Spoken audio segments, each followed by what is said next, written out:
So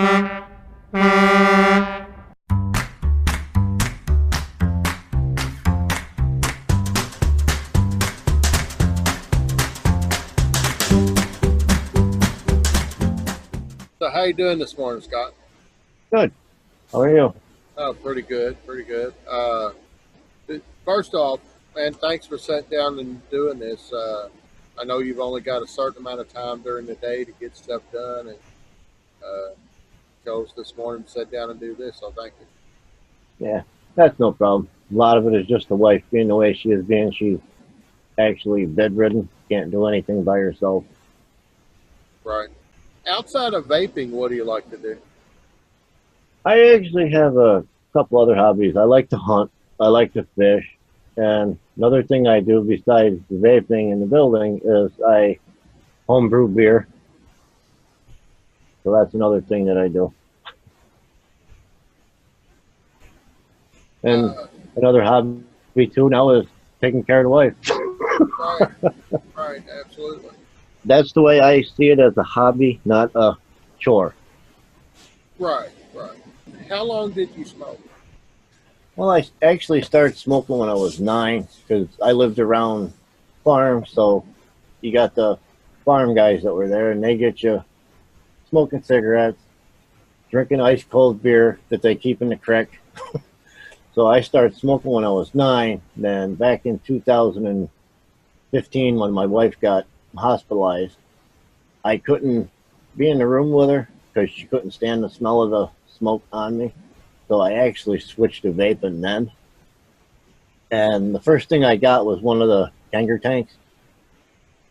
Got one of them, then just went from there. And the juices were so expensive for my budget, so I started mixing. And after she come home, I started basically collecting. Right. And like everybody says, as you get older, your hobbies get more expensive. It's definitely a rabbit hole if you let it turn into that. Oh yeah, Uh, Now, I've heard you say in the past that the hospital actually lets you vape in the room with your wife. yeah. They actually let me vape in the room with her. I just had to crack open the window a little bit, That's pretty cool. which I was surprised with. But she wasn't on no type of oxygen or anything like that, and they said there wasn't no open flame. There wasn't no. There was actually. It would actually help the room smell better, Right. because I was actually at that time I was actually vaping the cottonwood. I was vaping the unicorn milk through them, Right. and that all the nurses and that like the smell of it. And I actually got 3 nurses while she was there for the 8 months. I actually got 3 of the nurses off of smoking and started into vaping. Wow. So that made me feel better too. Absolutely. I always like to hear stories of when they'll let you do something that they shouldn't let you do because of what it is. Yeah, because that's Uh, what she said. There's no open flame, so didn't have to worry about that. so, health wise, have you noticed any changes because you started vaping instead of smoking, or that you can attribute to vaping? Oh yeah, I have.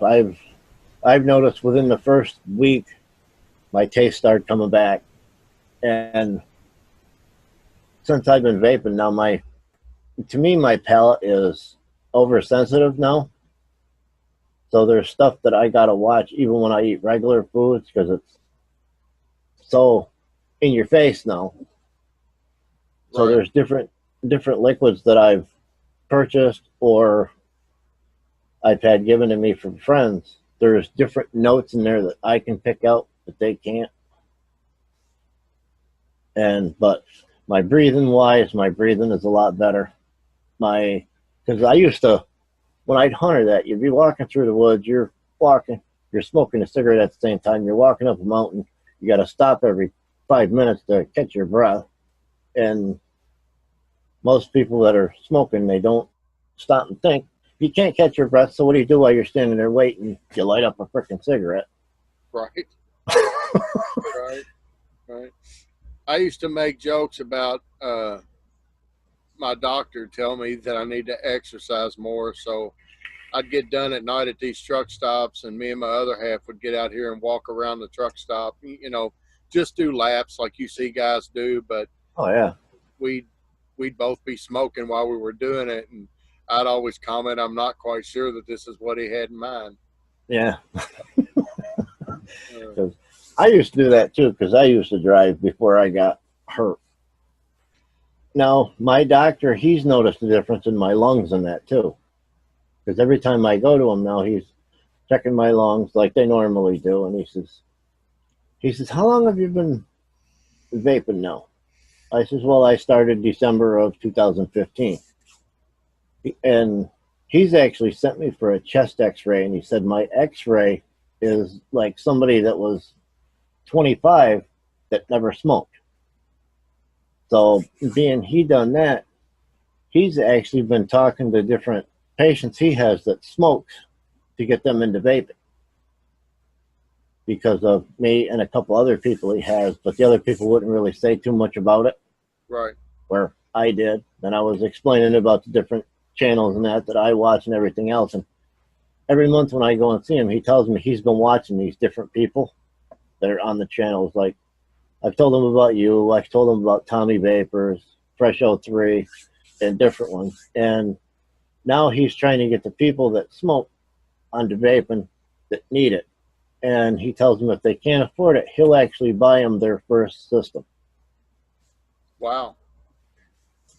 Wow. That's a pretty strong endorsement then, since he's seen the difference. Because I was telling him about the Kanger tanks and that you could get them at the vape shops. They're not bad now. Now you figure you could get the starter kits now for between $15 and $25. Right. He said, I would rather spend $30 for somebody to get them off of smoking than see them in here every couple of weeks because their COPD or their emphysema is kicking their butt. Okay, so you said you've been mixing then also since 2015? I wasn't actually mixing in 2015. I didn't start mixing until she actually got out of the nursing home. She was in there for 8 months, and then she was in the nursing home for another 6 months. So I actually started mixing like the middle of last year. Right, and that's like a lot of us, that store-bought liquid gets expensive. Oh, yeah. So let's just go here.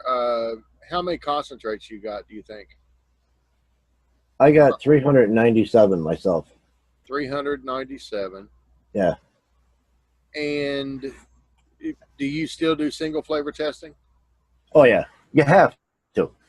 And you have to try it at different percentages because you'll look online and they'll tell you to start off at 7. And sometimes 7 is way too strong. And that flavor, for me, might only need to be 0.5%. So I'll do a knuckle test first and then have an idea how strong it is. Then I can adjust whether I need 0.5% in the tester or 1% or whatever. And you keep notes in your head, or do you write notes down on what you taste, or how do you do it? Actually, I don't write down the flavors I taste. I just know them from tasting it and testing it. You got a favorite concentrate? Like just I actually have 2. I like creamy milky undertones and I like liquid barn ice cream. Absolutely. Okay, let's talk about cream milky undertones. It's a one-on-one flavor. Yeah. Just a great cream, but it's pretty versatile too. It has a lot of uses. Yeah, I've used it I clone my own unicorn milk now, and a lot of times I use the milky undertones because to me I can get a milky flavor out of it besides the cream. So to me it's basically like a fresh cream like you got from a farm. So it's the fresh milk right out of the cow, out of the tank that hasn't been pasteurized, so it's watered down. Right. And what about liquid barn ice cream? That is such a I absolutely love that flavor. I actually a lot of times have to stop myself from using it because it's become like a crutch, you know. Yeah, Uh, it's an easy flavor to use. What have you used that for? I've used it for the unicorn milk. I've actually used it for recipes that I've done. Is blueberry puddings. I've used it in different cakes. Because if you use it at a lower percentage, you get the creaminess out of it, so you don't have a dry vape. Right. Now And I if you go already too know that. high, it can be too strong and too rich of a flavor to me. Correct. Correct. It is very rich. Um, do you think it's eggy at all? I don't know, but like I said, my palate's different, so I use it at a lower percentage. Very seldom I go over 2% with it. Right. Now I know the answer to this, but some other people may not. How did you learn to mix? Who taught you to mix? I actually learned from watching Fresh O 3 to start with. Then, as I got on watching Fresh O 3, I was watching DIY or Die, which everybody has. And I was watching DIY Vapor. I was watching JFM. Then, in the one show I was watching with Fresh O 3, I actually met Hippie Vapes. Then, me and him became friends, and we started talking about flavors and building, and it just skyrocketed from there. And actually, I could say, vaping wise, vaping actually saved my life. Not, well, it is health wise, but before I met Tony and got talking to him and Tommy Vapors too, with my wife's problems and that, I didn't want to go on no more. I wanted to end my life. I couldn't deal with it. And it's hard to talk about. Oh, absolutely. And then last year, my mom passed away, and Tony and Tommy and Nikki B and Fresh and Addie Tooney, they've all helped me. So they actually got me into doing the mixing, the building. And when I first started talking to Tony, I only had 20 flavors. Then it just blew up from there. Right. Right. Yeah. It's you know, I go through bouts of depression too with just life. You know, Yeah, being gone all the time, not being around when I should be around or I feel like I should be, yeah, and that's one thing. Uh, you know, making your own liquid, sitting down, using your mind, getting it off of other stuff, it kind of gives you another reason, right? yeah. Because, like I said, I got hurt at work, so I'm on Social Security disability, so I'm down myself. And my wife, she had this problem, and then my mom passed away, and it all just built. And Yeah, I was tired of it. absolutely, absolutely. Well, I'm glad you're still here, man. Uh, I am. There's times I still think about it, but when I do, I just come in and I mix, or I build something right, to get my mind off of it. right, absolutely. Okay, let's change the subject a little bit. Where do you get inspiration for your recipes? Actually, I'll get them like from commercials on TV, or I'll go to the store and I'll walk around and I'll see a pie that looks good to me. And I'll either just look at the pie itself if you could see it, or I'll read the ingredients. And then it'll, like a strawberry pie, it'll tell you that you got, of course, your pie crust, and then you got your grains or whatever that's in there. It's got the gelatin, it's got your strawberries and or cherries. And you stop and think, oh, I can make that.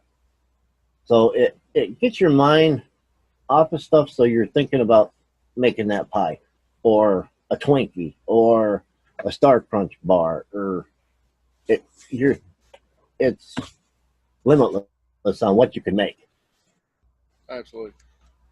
Or a Jaffa cake. I've never had them. Is that orange? It is a kind of like a cakey shortbread cookie Oh, with a orange jelly, and then it's got a layer of chocolate on top of it. that sounds good. I've And never even seen them around here. they are so damn good. I just happened to be in a truck stop the other day and seen them, and I picked a box up, and then I went over last night and bought another box because they're really good. Addicting. But yeah, so inspiration's everywhere, I guess, if you just kind of look.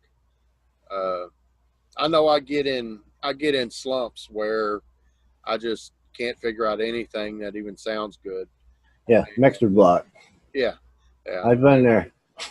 And when I do that, I usually go back because I've got a lot of flavors that I've never single flavor tested.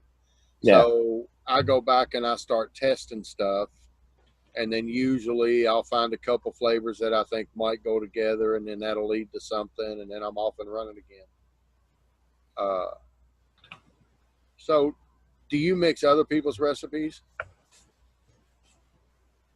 I try not to because now Tony's I'll mix hippies in that, or I've mixed some other people's recipes, but to me they're actually either too strong or they're bland.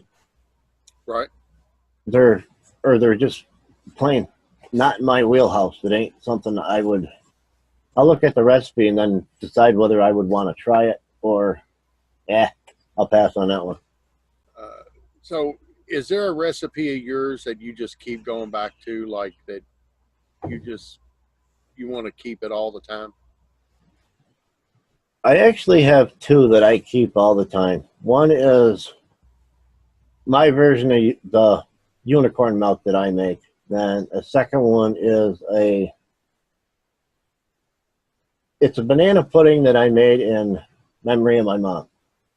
She always made homemade banana pudding with the vanilla wafers, the fresh cut bananas in it, the banana pudding and whipped cream on it.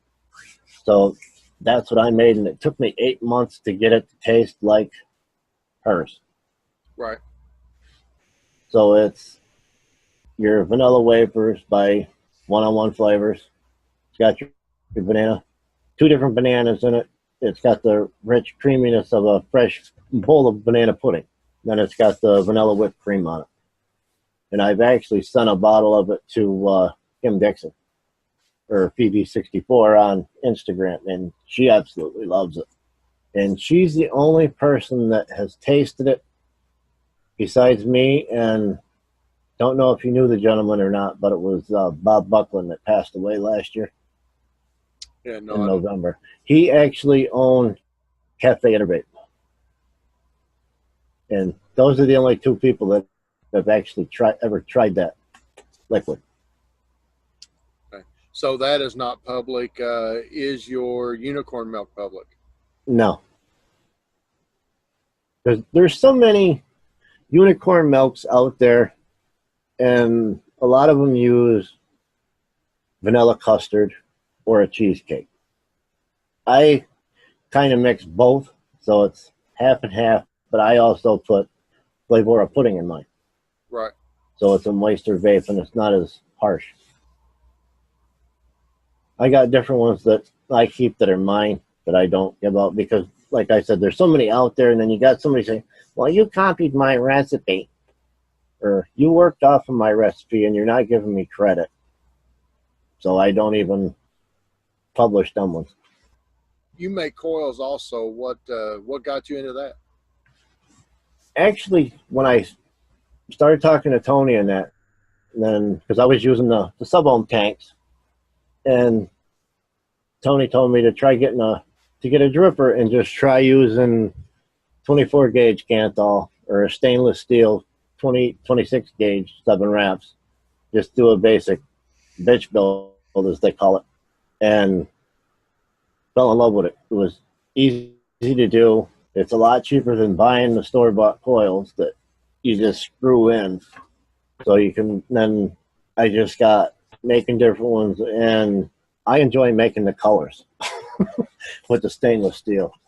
Right. And then from doing that, I actually got accepted onto a build crew last week. So I'm actually on KD and the Sunshine Builders now. Right. Obviously, you've got a YouTube channel also. What made you want to do that? Because it actually, I wanted to do that because of Fresh 03 and all of them that helped me with to understand the mixing, and Tony with helping with the mixing and the building. So I wanted to give back what I learned to help somebody else that's coming up through the ranks, as you would say. Right. Now, I'm kind of jumping all over here, but that's okay. Was you making beer before you were mixing, or did the beer come later? It came later. And has DIY helped you in your brewing, or vice versa? Actually, it does, because when I first started doing the brewing, you're basically just doing like a pale ale or a cream ale or a lager or a stout or a Guinness. But being I'm mixing with these flavorings aren't only just for vaping. I can, through the different companies where I get my ingredients and that from making beer, and that they sell the same flavor. So I've actually made a coconut cream ale. I've made a butterscotch cream stout. And it's just, they coincide with each other, so the flavors from mixing gives you a taste to know what you want to try and get out of your beer. Right. And vice versa. I've actually got different concentrates now because of the flavors of the grains or stuff like that. Right. Is there a flavor that you think we're missing that you wish somebody would just go on and make it? Don't really know, to be honest with you. Well, I know I would like a good egg custard that isn't over eggy, but it's not over custardy either, if you know what I mean. I can understand. Well, something that you're not vaping a hard-boiled egg, but you're not vaping a milkshake. Right, right.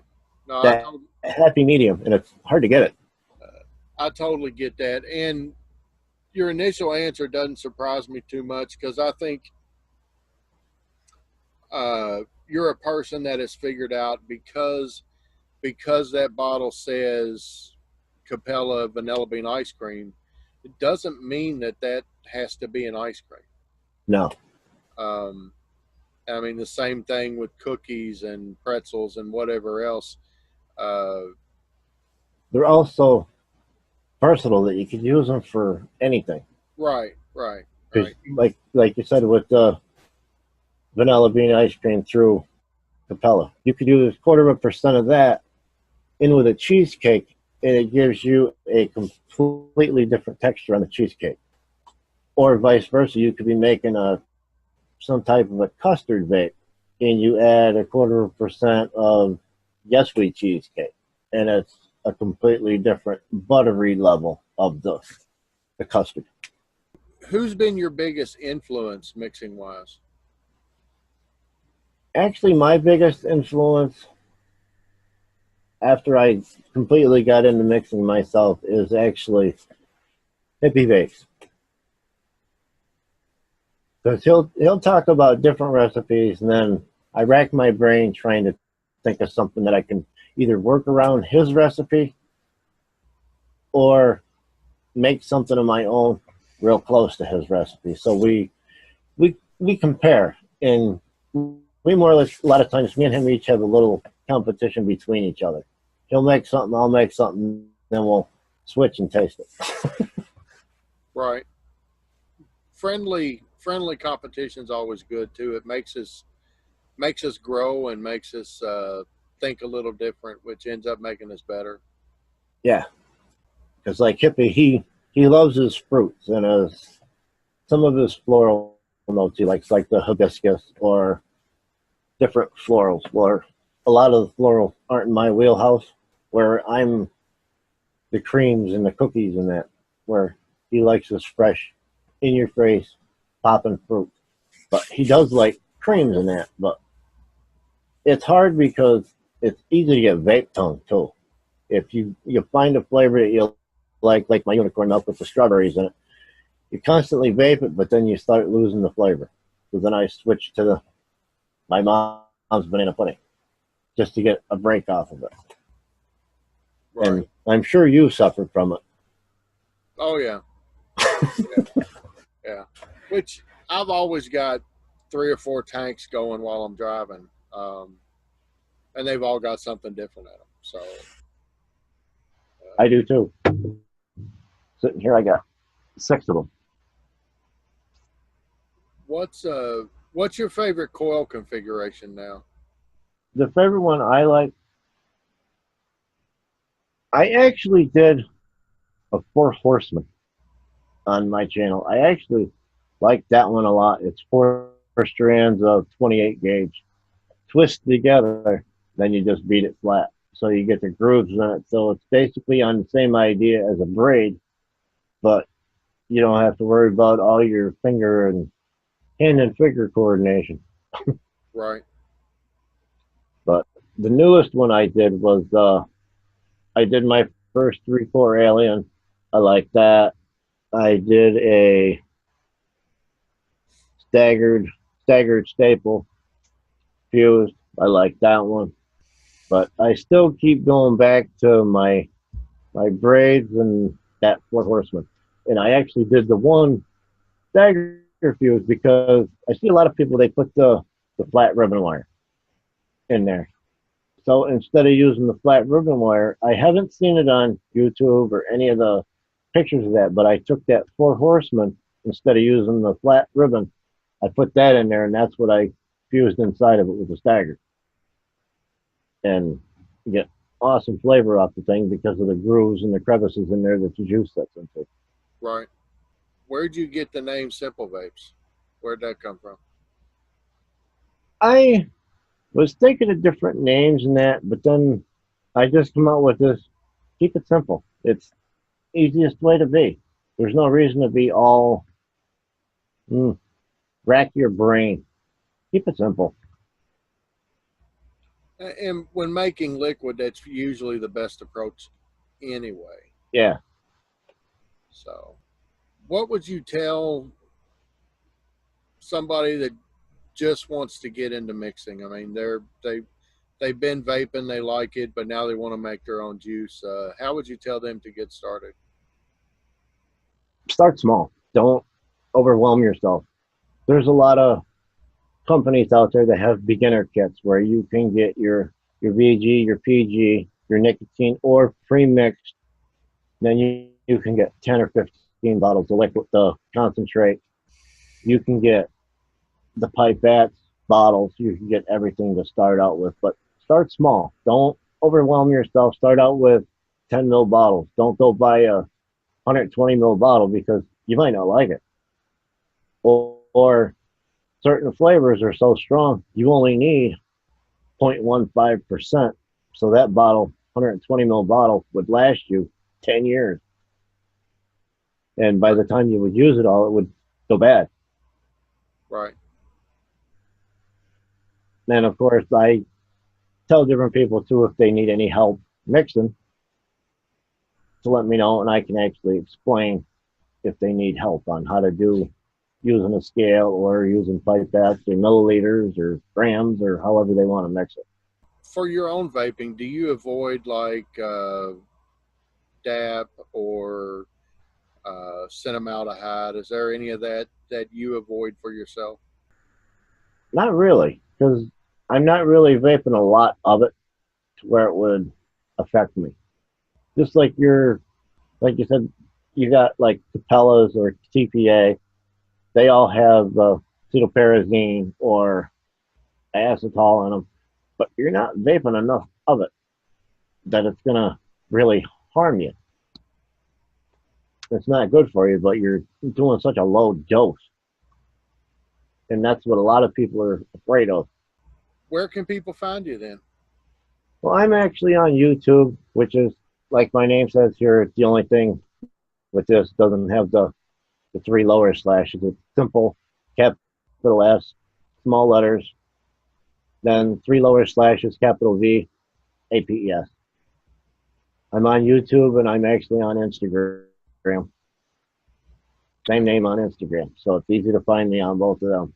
Right, and your recipes are just on ELR, or are they on all the flavors also? No, they're just on ELR. Okay. Anything else that you'd like people to know? If you want to get off the smoking, main thing is you got to want to get off of the cigarettes. You ain't gonna just quit because your wife tells you to, or your mother tells you to. You got to quit because you want to quit. And vaping is the best way I found to get off of it. Granted, it's addicting. I'll give you that, but it's addicting in a good way because you're constantly learning. You're not just grabbing a cigarette, lighting it, and sticking it in your mouth and sucking in all these chemicals. Because if you don't like PG, you can do away with PG and do all VG. It'll be sweeter. You'll get more vape. And if you like that throat hit like a cigarette, just add a little bit more PG to it. And just have fun with it. You see a lot of people, too. They're so uppity with it. Or you'll go into a vape shop, somebody tell you, well, you got to try this. I don't want that. Then they get upset. Or a lot of times you'll go into a vape shop, the people that work in there don't know the first clue about what they're even doing in there. They just know they're grabbing you this box and they're selling it to you. You need to read about this stuff. Look it up. See what volts you can vape at, what ohms you want.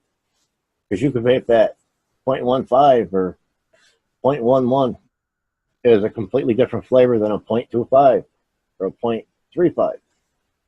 Then Canthol is different than stainless steel. Stainless steel is different than nichrome. Nichrome is different than nichrome 90. Everything is different. It's a constant learning curve. True story. Now, last question, people that wanted to get into making their own coils, obviously there's a lot of stuff that they need to know. Main thing, you need to know your Ohm's law. Yeah. Ohm's law and battery. Learn it. And where would you send them for battery knowledge? The best person I know for battery knowledge is look up Battery Mooch. Absolutely. He's got full listings on his site on his recommendations for batteries, the draws on them, everything you would need to know about batteries. He could tell you. Right. And that's all this guy does is test batteries. Exactly. And that's his whole deal. That's his life. Like he says, he don't do it for himself. He does it to help everybody else so they know what they're doing, what they're getting, what they need, what to stay away from. And another thing, too, with your batteries, you want to make sure you get them from a reputable seller or a store. So you're not getting these knockoffs that are just a rewrap. Then you could be really hurting yourself. Right. Another thing is, like I said, I'm on the build team with KD and the Sunshine Builders. If you get a chance, come on over to Instagram, check us out. We're actually coil builders and we're e-liquid mixers, but we intermingle with each other and help each other out. And another place you can find me too is on Tuesdays at noon Eastern time with Hippie Vapes and the Juicy Crew. We're actually on there too, and Mike has been on there with us, which has been a pleasure. Good deal. I enjoy doing it. gives me a break from my day. Yeah, I know. Like I said, I used to drive. I actually miss it at times, but then at times you don't. It is what it is, you know. Yeah, it's it's a hard living. A lot of people think it's easy, but it's not. Everybody figures, oh, all you're doing is sitting on your butt and you're driving. Yeah, drive for 12 hours a day and then let me know how you feel about sitting on your butt. Got people cutting you off. They figure, oh, you got 18 brakes. You could stop easier than I can. Don't work that way. You got 70,000 pounds pushing your ass up the road. It don't stop easy. All right. Well, Scott, again, I appreciate you sitting down doing this morning, man. No, I appreciate it. I had fun actually doing it.